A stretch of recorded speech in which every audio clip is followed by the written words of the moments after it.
할렐루야. 오늘 또 예배하는 저와 여러분 심령 가운데 성령 하나님을 통해서 여러분의 영혼이 만져지고 여러분의 심령이 회복되는 그런 놀라운 은혜가 있으시기를 주님의 이름으로 축원합니다. 예수님은 십자가를 짊어지고 골고다 즉 해골이라는 곳에 이르러 십자가에 못 박히셨습니다. 제6시의 십자가에 못 박히셨다라고 오늘 본문은 이야기를 하고 있습니다. 제6시면 오전 9시에 해당되는 그런 시간입니다. 모든 사람들이 꿈과 목표를 가지고 새롭게 하루를 시작하는 아침 9시, 예수님은 온 인류의 죄를 짊어지고 십자가에 못 박히셨습니다. 마태복음 27장 45절 말씀을 우리 같이 함께 보도록 하겠습니다. 같이 읽습니다. 시작. 제6시로부터 온 땅에 어둠이 임하여 제9시까지 계속되더니 아멘. 예수님께서는 제6시로부터 9시까지 어둠 속에 십자가를 지고 계셨습니다. 우리 시간으로 오후 3시까지 여러분 이 십자가 위에 계셨고 3시가 되어 예수님은 죽으셨습니다. 예수 그리스도가 십자가에 죽으셨다는 것은 엄밀한 의미에서 하나님 자신의 죽음을 뜻하는 말입니다. 하나님은 우리를 사랑하셔서 자기의 아들 그 예수를 십자가에 죽게 하셨는데 그 예수님이 바로 하나님이셨습니다. 하나님 자신이 십자가에서 인류의 죄를 구속하시려고 죽으셨던 것입니다. 죽으셨다는 말입니다. 동시에 그것은 모든 인류의 죽음을 대표하는 그런 죽음이었습니다. 그래서 누구든지 예수 그리스도의 십자가를 바라볼 때, 십자가에 대한 설교를 들을 때, 십자가를 만날 때 여러분 상상할 수 없는 충격을 받습니다. 우린 너무나 믿음 생활을 오래 하다 보니까 이런 감격도 감동도 충격도 없어지죠. 우리 심령이 얼마나 무디어져 있는지를 보게 되어져요. 여러분, 우리가 처음 예수를 믿을 때 저도 그랬습니다. 예수님만 생각하면 눈물이 났고요. 솔직히 십자가를 대할 때 가슴이 두근두근 거렸고 눈물이 핑 도는 그런 경험들을, 그런데 지금은요, 그런 감격도 감동도 그런 눈물도 사라졌습니다. 그리고 굉장히 우리는 무덤덤하게 해년마다 고난주간을 맞게 되고 예수님의 십자가를 대하게 되고 또 이렇게 우리는 한 주 하나님 앞에 예배 드리는 내 모습을 보게 되어집니다. 내 양심이나 내 인격이나 내 삶이나 심지어 나의 죽음에도 그 십자가는 엄청난 메시지를 던지고 있는데 또 엄청난 능력을 가지고 있는데 우리는 그걸 깨닫지를 못하고 있다라는 사실입니다. 얼마나 주님이 보실 때 가슴 아프고 하나님이 보실 때 마음 아프실까? 라는 생각을 해봅니다. 내가 너를 위해 죽었는데, 내가 너를 위해 고난을 당했는데, 내가 너를 위해 말로 할 수 없는 고초를 당했는데 어떻게 잊을 수 있니? 어떻게 잊어버릴 수 있니? 어떻게 그걸 모른 척하고 살 수 있니? 라고 주님이 오늘 이 시간 성령을 통해서 우리에게 말씀하고 있습니다. 여러분, 마귀는 우리에게 유혹하고 미혹하는 것이 있습니다. 십자가를 바라볼 때에 감동 없이 바라보게 합니다. 이것이 마귀의 최대 유혹입니다. 마귀는 십자가를 부인하라고 말하지 않습니다. 십자가를 하나의 장식품으로 여기고 아무런 감격도 감동도 충격도 없게 만드는, 우리 심령을 아주 무디게 만들어버리는 것이 마귀의 유혹입니다. 마귀는 오늘도 우리에게 이렇게 속삭이고 있습니다. 십자가를 이야기해라. 십자가를 바라보라. 그러나 눈물은 흘리지 말라. 감동 없이 바라보라. 메마른 심정으로 십자가를 이야기하라고 유혹하고 있는데 우리는 그 유혹에 빠져서 아무런 감격도 감동도 충격도 없이 십자가를 바라본다 라는 사실입니다. 여러분, 진짜 십자가를 만나고 맛보았던 사람들은 수만 볼트의 전류에 감전되는 듯한 어마어마한 충격을 받습니다. 우리가 지난주에도 영상을 보지 않았습니까? 그 영상 속에 주님이 채찍에 맞으며 쓰러지고 또 쓰러질 때 여러분 어떤 충격을 받으셨나요? 어떤 감동을 받으셨나요?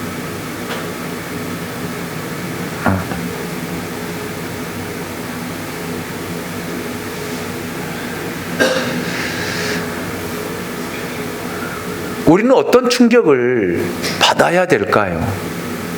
첫째로 하나님의 사랑에 대한 충격을 받아야 됩니다. 하나님께서 우리를 사랑하셨기 때문에 스스로 생명을 버리사 죽으신 그 사랑에 대한 충격 말입니다. 여러분, 아무리 사람이 사람을 사랑한다 할지라도 여러분 대신 죽어줄 수 있겠습니까? 대신 죽을 수 있습니까? 그럴 수 없잖아요.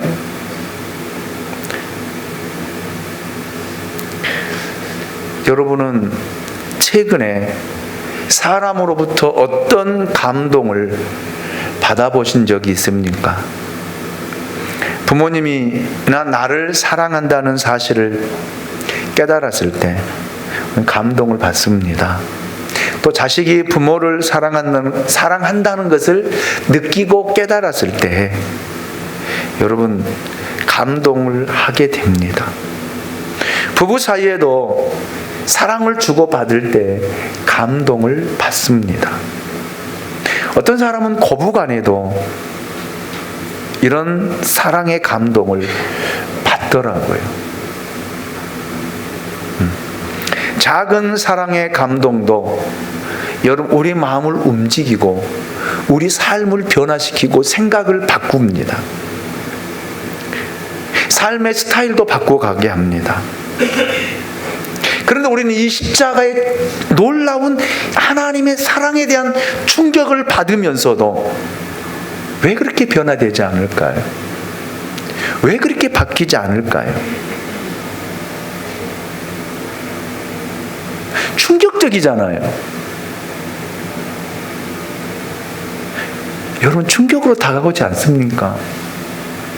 예수님이 나를 위해 그 저주의 십자가, 형벌의 십자가를 짊어지고 골고다에 오르면서 그 무게를 이기지 못하고 이리저리 쓰러지고 로마 군병들에 의해서 채찍에 맞으면서 여러분 그 십자가에 매달려 계시는 그 주님을 바라보는 순간 여러분 충격이지 않습니까? 충격이지 않습니까? 내가 뭐라고? 내가 누구라고? 내가 어떤 존재라고? 하나님이 당신 자신을 내어주느냐라는 것. 그리고 그 말로 형용할 수 없는 그 채찍을 맞으며 고통을 당하셨느냐라는 것입니다. 이 사랑에 대한 충격이 여러분 다가오지 않습니까? 느껴지지 않습니까? 나와는 상관이 없는 것입니까? 사람은 사람에 의해서 조그만 사랑을 받아도 충격을 받습니다. 감동을 받습니다. 여러분 남편들이 자녀들이 여러분에게 여러분 생일을 맞이해서 보석을 선물한다고 보십시오. 여러분 얼마나 감동받은지 몰라. 눈물을 찔끔찔끔 흘리면서요, 편지 하나에 여러분 눈물 흘리면서 감동을 받고 어찌할 바를 몰라 하는 그런 우리들이 이 하나님의 사랑에 여러분 충격을 받지 않느냐라는 말입니다.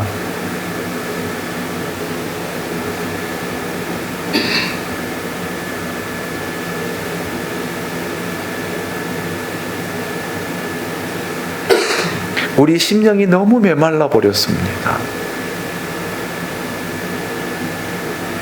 세상에 찌든 때에 너무나 메말라 버렸고, 너무나 무감각해져 버렸고, 너무나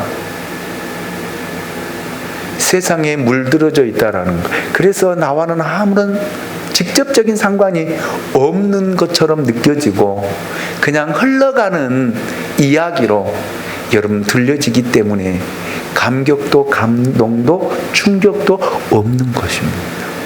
저는 오늘 이 시간 이 하나님의 사랑을 느낄 수 있는 저와 여러분이 될 수 있기를 주님의 이름으로 축원합니다.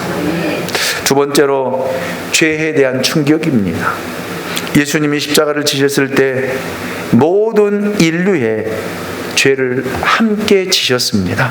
한 개인의 죄가 얼마나 크고 많습니까? 평생 살아오면서 죄 때문에 느끼는 죄책감과 고통으로 잠 못 이루기도 하고 양심의 가책 때문에 여러분 마음의 병이 나기도 합니다. 내 자신의 죄의 무게가 여러분 얼마나 큽니까? 60여 년의 세월을 살아오면서도 저는 저의 인생을 돌아보고 제 삶을 돌아보면 때에 너무너무 죄가 크더라고요. 살아오는 세월만큼의 죄의 무게가 크더라고요. 그런데 양심이 죽어버린 우리의 심령은 죄책감을 느끼지 못하고 여러분 뻔뻔하게 우리는 이렇게 살아가고 있고 살고 있습니다. 구약시대에는 이스라엘 백성들이 범죄할 때마다 하나님이 직접적 징계했습니다. 하나님 율법을 주실 때 안식일을 지키지 않았던 사람 끌어다가 돌로 쳐 죽였습니다. 오늘 이 시대에 하나님이 이런 역사를 하신다라면 누가 주의를 범하겠어요? 그렇잖아요. 주의를 범하면 끌려다가 돌로 쳐 죽이는데 누가 주의를 범하겠냐고요. 안 그렇습니까?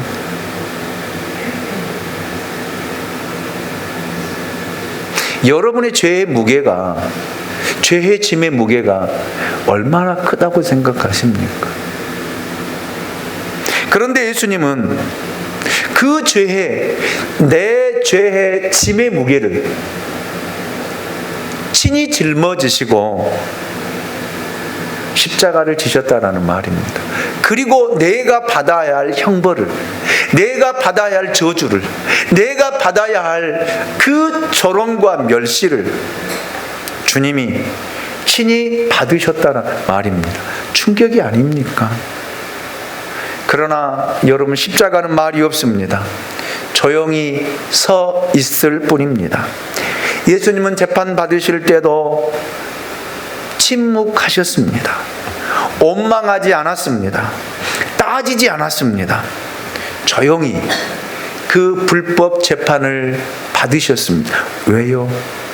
왜요? 나를 사랑하셨기 때문에. 나를 사랑하셨기 때문에. 십자가 위에서 7마디를 하셨지만 그거는 불평이 아니었습니다. 원망이 아니었습니다. 여러분, 주님은 나를 위해 묵묵히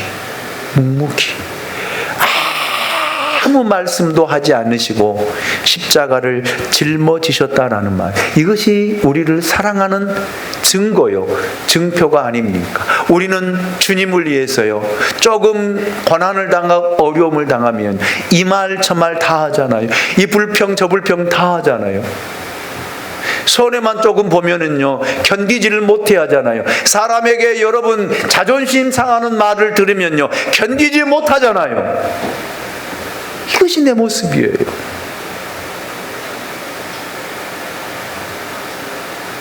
그러나 여러분, 주님은 자존심이 상할 정도가 아니잖아요. 사람들이 지나가면서 예수님 얼굴에 침을 뱉습니다. 여러분 얼굴에 누가 지나가면서 침을 뱉는다고 생각해 보세요. 가만히 있을 사람이 누가 있습니까? 여러분 뺨을 때리면 여러분 맞고 있겠습니까? 아니에요. 여러분 비웃고 조롱하면요, 우리는 견뎌하지를 못합니다. 왜 내가 이런 수모를 당해야 되고, 내가 왜 이런 말을 들어야 되고, 왜 내가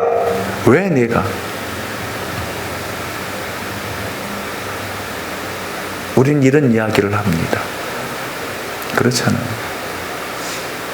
그런데 주님은요, 말 없이 십자가를 짊어지셨습니다. 침묵하셨습니다.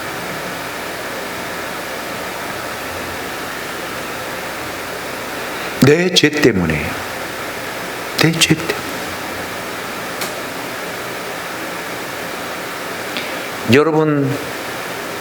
여러분이 어머니 뱃속에서 조성될 때부터 시작해서 죽는 그날까지 여러분이 살아오면서 지은 죄가 얼마나 크다고 생각합니까? 루터는 회개하는데 자기가 어머니 뱃속에서 어머니 배를 찾던 것까지 회개하더라고요. 그리고 자기가 어머니 젖을 빨면서 그 젖꼭지를 물었던 것까지 루터는 하나님 앞에 회개하더라고요. 그걸 회개하더라고요. 봐보세요. 참회록이라는 책을 한번 읽어보십시오. 여러분, 그렇게 태어나면서부터 여러분 우리가 지었던 죄악들이, 죄의 무게가 얼마나 크겠습니까? 여러분, 그 죄의 무게가 몇 톤이라고 생각하십니까?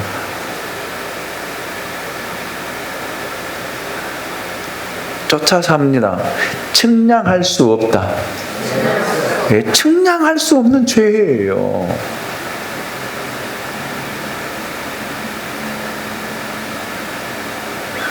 그 죄의 무게를, 그것도 내 혼자의 죄가 뿐만 아니라 인류의 죄를 짊어지시고 어떤 불평도 원망도 하지 않고 십자가에서 죽으셨다라는 말입니다.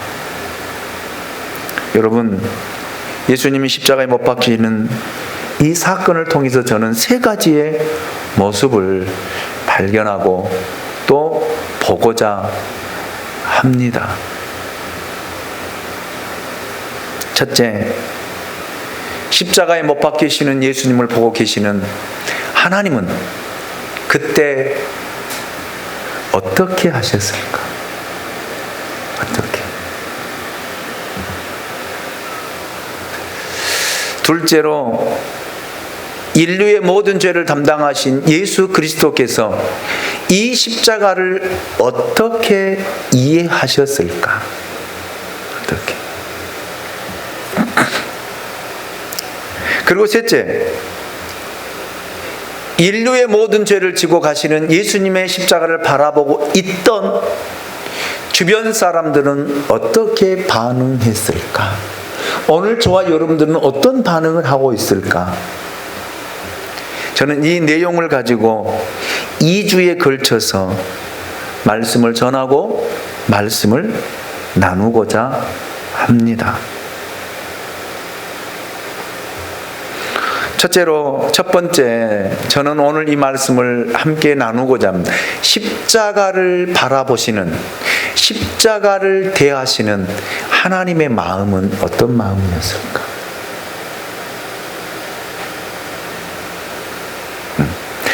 하나님께서 예수 그리스도의 십자가의 사건에 대해서 우리는 침묵하고 계시는 것처럼 보고 또한 느끼고 있습니다. 여러분, 예수님이 공생의 사역을 시작하면서 세례 요한에게 세례를 받으시고 물에서 올라오실 때 여러분 어떤 사건이 일어났습니까? 하늘문이 열리고 성령이 비둘기처럼 예수님에게 내렸던 그 사건을 우리 기억하고 있습니다. 그리고 하나님으로부터 말씀이 주어집니다. 마태복음 3장 17절 말씀, 하늘로부터 소리가 있어 말씀하시되 이는 내 사랑하는 아들이요 내 기뻐하는 자라 하시니라. 아멘. 예수님이 누구라고요? 하나님의 아들이었다. 하나님의 기뻐하는 자였다 라고 하나님이 친히 말씀하셨습니다. 또 변화산에 기도하러 가셨을 때 예수님은 천상의 모습, 예수님이 이 세상에 오시기 전의 모습으로 변화되었습니다. 얼굴이 회같이 빛나기 시작했다라고 성경은 기록을 하고 있습니다. 예수님은 변하셔서 모세와 엘리야와 대화를 하셨습니다. 그 장면을 본 제자들은 무릎을 꿇고 엎드릴 수밖에 없었습니다. 그때 호련히 구름 속에서 하나님의 음성이 들려옵니다. 마태복음 17장 5절 말씀, 우리 같이 한번 읽어볼까요? 같이 읽습니다. 시작. 말할 때 호련히 빛난 구름이 그들을 덮으며 구름 속에서 소리가 나서 이르시되 이는 내 사랑하는 아들이요 내 기뻐하는 자니 너희는 그의 말을 들으라 하시는지라. 아멘. 하나님께서 예수님과 이런 관계라고 하는 것을 여러 번 친히 말씀하셨습니다. 그렇게 하시던 하나님께서 여러분 오늘은 침묵하고 계십니다.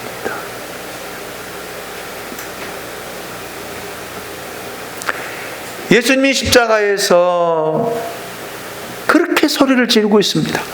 엘리 엘리 라마 사박다니, 나의 하나님 나의 하나님 어찌하여 나를 버리셨나이까 라는 절규를 들으시면서 진짜 하나님은 침묵하고 계셨을까요?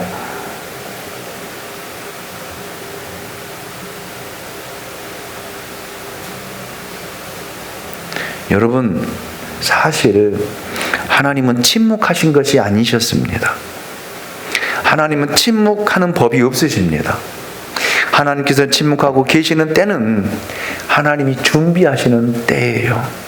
하나님이 가장 느껴지지 않을 때, 하나님이 나와 함께 계시지 않는다고 느껴질 때 하나님은 나와 가장 가까이, 아멘, 하나님 가장 가까운 곳에 나와 함께 계십니다. 아멘. 아멘. 네. 가끔은 우리가 고난과 역경에 환난에 부딪히고 이해할 수 없는 어려운 일이 생길 때 우리는 이런 말을 합니다. 진짜 하나님 살아 계실까? 진짜 하나님은 계실까? 이런 의문을 갖고 이런 이야기들을 합니다. 살아 계신다면 하나님은 도대체 무슨 일을 하고 계실까?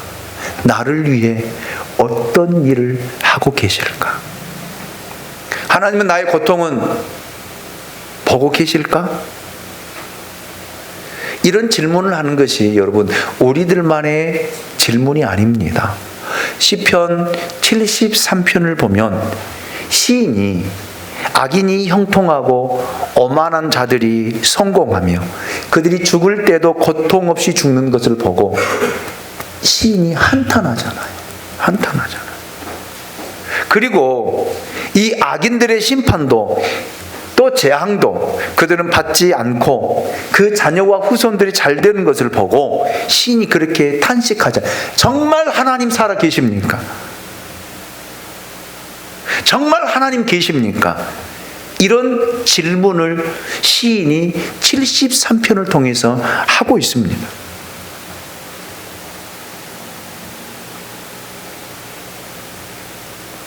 그런데 시편 73편 끝부분에 가면 종말을 보면서 시인이 깨닫게 되잖아요.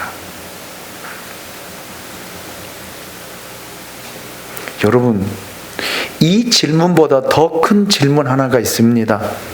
하나님은 예수님을 죽게 하시며 억울한 재판을 받게 하시고 희롱을 당하고 고통을 겪고 계실 때에 하나님은 뭐 하고 계셨을까? 왜 나타나지 않으셨을까? 이 의문 아니겠습니까? 하나님은 나타나지 않았습니다. 말씀하지 않았습니다. 죄 없으신 당신의 아들이 십자가에서 죽으실 때에 그분은 가만히 계셨습니다. 이 문제에 대해 하나님은 어떤 답을 우리에게 해 주실 수 있을까? 예수님의 죽으심에, 예수님의 고난에, 예수님의 고통에, 예수님의 그 희롱과 예수님의 그 조롱에 왜 아무 말이 없으셨을까? 라고 생각하시나요? 아닙니다. 잘못한 거예요. 잘못 알고 있는 거예요. 자, 오늘 본문 45절을 여러분 보십시오. 같이 봅니다. 시작. 제 6시로부터 온 땅에 어둠이 임하여 제 9시까지 계속되더니 아멘. 하나님이 침묵하지 않으셨다는 사실을 우리에게 보여주고 있는 말씀입니다. 예수님께서 못 박히는 그 순간부터 여러분 어둠이 임했다. 어둠이 찾아온 것입니다. 이것이 하나님의 응답이에요. 하나님의 반응이에요. 이것이 하나님의 마음입니다. 예수님의 죽음에 어둠으로 응답하셨다라는 말입니다. 오전 9시 해가 가장 힘있게 온 세상을 비추는 그 시간에 어둠이 찾아온 사실에서 우리는 하나님의 마음, 하나님의 고통, 하나님의 슬픔, 하나님의 터질 것 같은 심장을 우리 느껴볼 수가 있습니다. 그럼에도 불구하고 하나님은 예수님의 죽음을 막을 수가 없었습니다. 십자가 앞에서 사람들이 내가 정말 하나님의 아들이냐? 라고 희롱하고 조롱하며 십자가에서 내려오라고 그들은 외쳤습니다. 하나님은 그 소리를 듣고도 가만히 계셨습니다. 하나님은 예수님을 십자가에 달리지 않게 하실 능력이 있으신 분입니다. 그런데 왜 침묵하고 어둠으로 반응하셨을까요? 우리를 사랑하셨기 때문이에요. 나를 사랑하셨기 때문이에요. 죽어가는 자식을 바라보고 아파하는 부모의 심정, 여러분 이해할 수 있습니까? 알 수 있습니까? 부모는 그렇게 이야기해요. 내가 대신 죽을 수 있다면, 내가 대신 이 고통을 받을 수만 있다라면, 내가 이거의 부모의 마음, 이거의 부모의 심정입니다. 자식이 고통당하는 거 부모는 못 보지요. 못 견뎌합니다. 창세기 22장을 보면 아브라함의 이야기를 하고 있습니다. 하나님께서 창세기 22장 2절에 내 아들 내 사랑하는 독자 이삭을 데리고 모리아 땅으로 가서 내가 내게 일러준 한 산 거기서 그를 번제로 드리라. 하나님이 아브라함에게 명령합니다. 이때 아브라함이 이삭을 데리고 모리아 땅으로 가요. 그때 아브라함의 심정이 어떠했을까? 아브라함의 마음이 어떠했을까? 영상 하나 보고 가지요. 영상을 찍어주세요.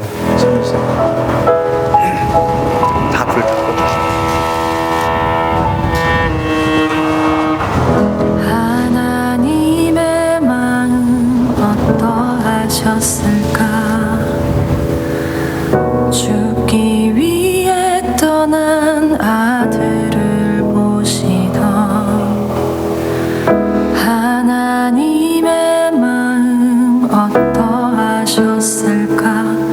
그 마음 알기 원해. 왜 내가 이런 사랑받게 됐는지, 그 사랑 얼마나 큰지도 몰랐네. 날 향한 하나님의 아픈 사랑을 이제야 깨달았네. 죽어야만 하는 아들을 보내신 아버지의 마음 어떠하셨을까?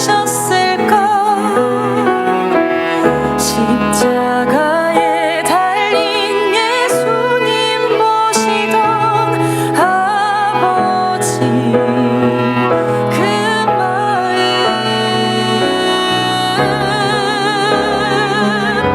죽어야만 하는 아들을 보내신 아버지의 마음 어떠하셨을까? 십자가에 달린 예수님 모시던 아버지 그 마음, 그 사랑.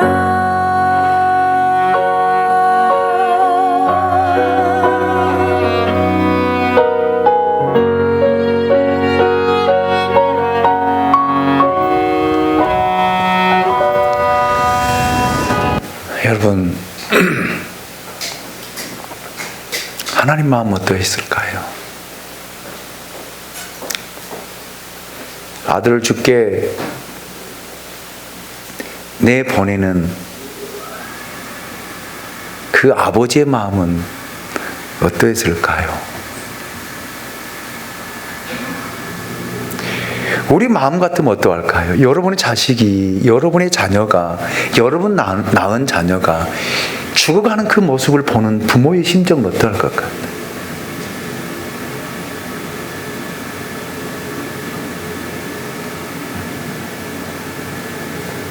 부모는 견디지 못해야 합니다.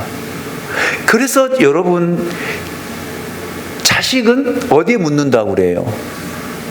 자기 마음에 묻는다고 하잖아요. 저는 그런 사람들 많이 봐.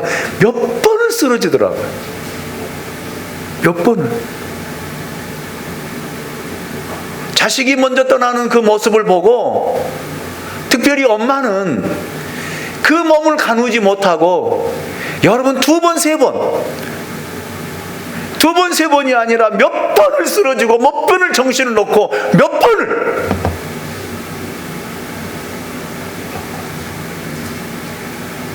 그거의 부모의 마음이에요. 그거의 아버지의 마음이라고요. 그거의 하나님의 마음이라고요. 그거 느껴지시냐고요. 여러분 십자가를 바라볼 때 그런 마음이 느껴지냐고요.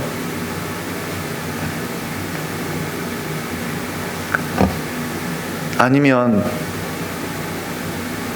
내 자식이 아니니까, 나와 상관이 없으니까 순간은 좀 울어주고, 순간은 좀 마음 아파하고, 시간 지나고 나면 끝입니까? 세상은 그렇더라고요. 세상은 내일이 아니면 잊어버리더라고요. 잊혀지더라고요. 그런 일을 당할 때는 옆에서 같이 울어주고, 같이 아파해주고, 같이 공감해 주다가도 1년, 2년이 지나면은 내일이 아니기 때문에 잊어버리더라고요. 여러분, 우리가 그렇습니다. 십자가를 대할 때 내일이 아니기 때문에, 내일인데도 내일이 아닌 것처럼, 나의 죄 때문인데 나의 죄 때문이 아닌 것처럼 우리는 느끼고, 우리는 시간이 지나면서 무뎌져 버리고 잊어버리고, 감격도 감동도 충격도 없어지는 그런 믿음 생활을 하고 있는 우리의 모습을 다시 한번 여러분이 말씀을 통해서 여러분의 영혼을 깨우기를 원합니다. 여러분의 영혼이 깨어나기를 원합니다. 하나님은 예수님의 죽음을 어둠으로 응답하시고 당신의 마음을 보이셨습니다. 또 하나는 결코 침묵하지 않았습니다. 마태복음 27장 51절 53절 말씀을 여러분 보시면 이 말씀이 있습니다. 이에 성소 휘장이 위로부터 아래까지 찢어져 둘이 되고 땅이 진동하며 바위가 터지고 무덤들이 열리며 자던 성도의 몸이 많이 일어나되 예수의 부활 후에 그들이 무덤에서 나와서 거룩한 성에 들어가 많은 사람에게 보이니라. 예, 카메라를 저에게 좀 맞춰주세요. 지금 이쪽으로 들어져 있는.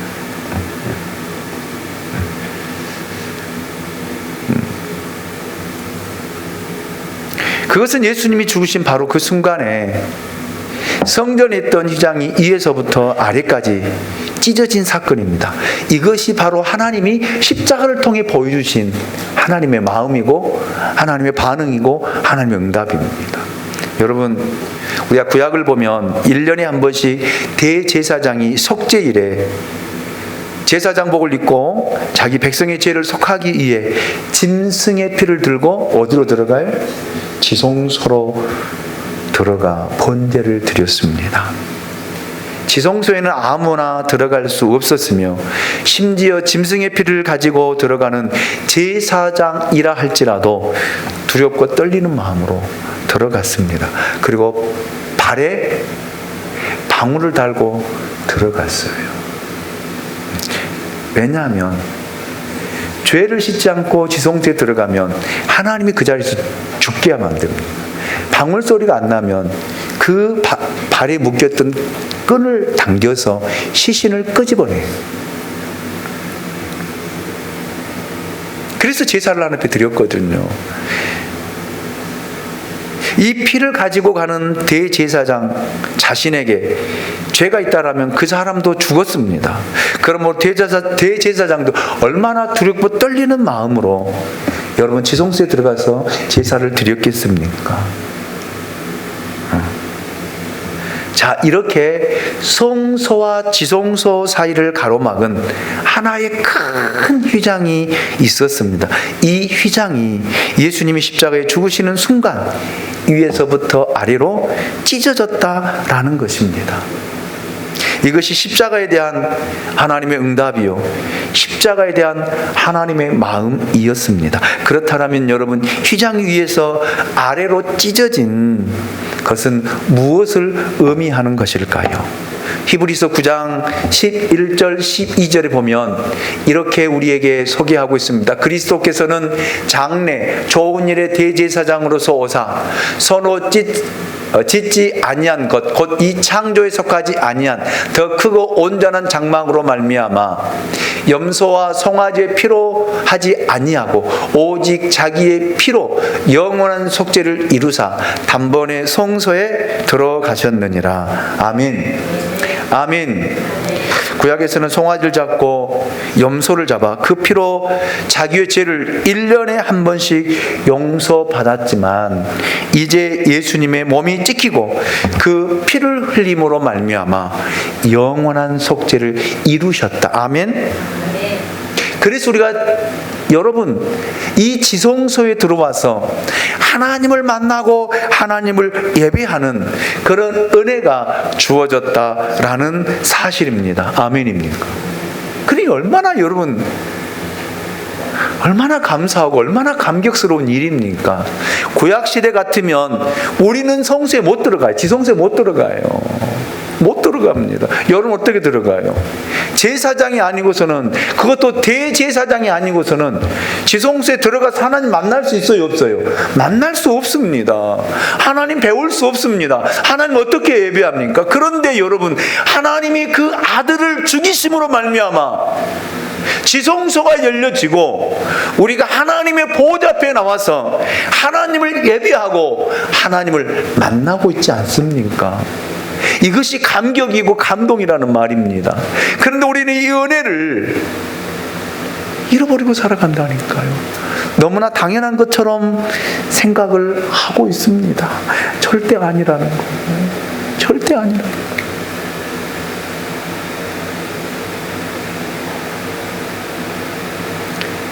하나님은 우리에게 이렇게 친히 말씀하고 있습니다. 내가 너를 이렇게 사랑하기 때문에 내 아들을 통해서라도 나는 너를 만나고 싶다. 너를 보고 싶다. 그렇게 우리에게 보인 거 아닙니까? 그래서 여러분 휘장을 위에서 아래로 찢어버리고 친히 공개하시고 우리를 만나 주신 거예요. 아멘입니까?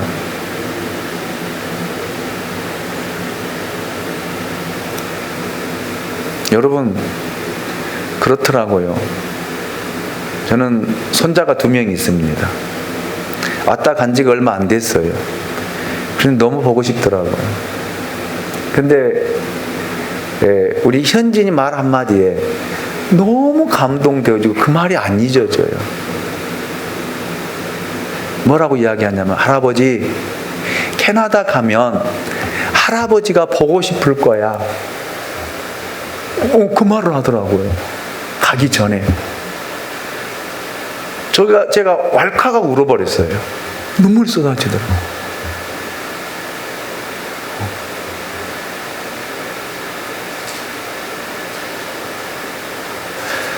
손자가 없으니까 잘 와닿지 않지요?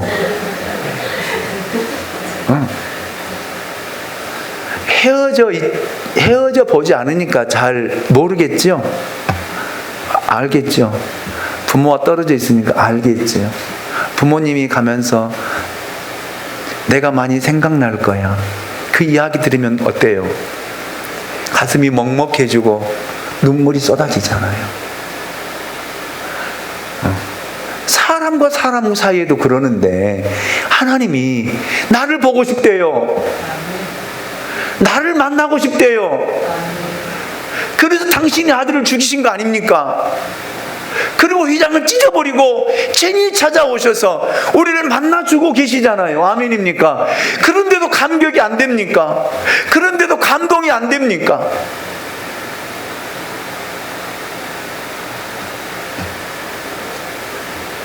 이게 하나님의 마음이라는 거예요. 이게 하나님의 마음이라는 거예요.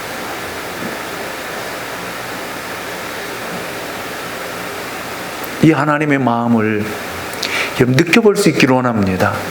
그 여러분 안에서 이런 영혼이 살아있어서 정말로 감격과 감동이 여러분 안에 풀린 듯이 일어나는 그런 고난주간을 맞는 저와 여러분이 될 수 있기를 원합니다. 자, 무감각하고 무딘 여러분의 영혼이 아니라 여러분 내 영이 이런 것들을 느끼고 경험할 수 있는 그런 시간이 될 수 있기를 원합니다. 예, 찬양을 우리 드리겠습니다.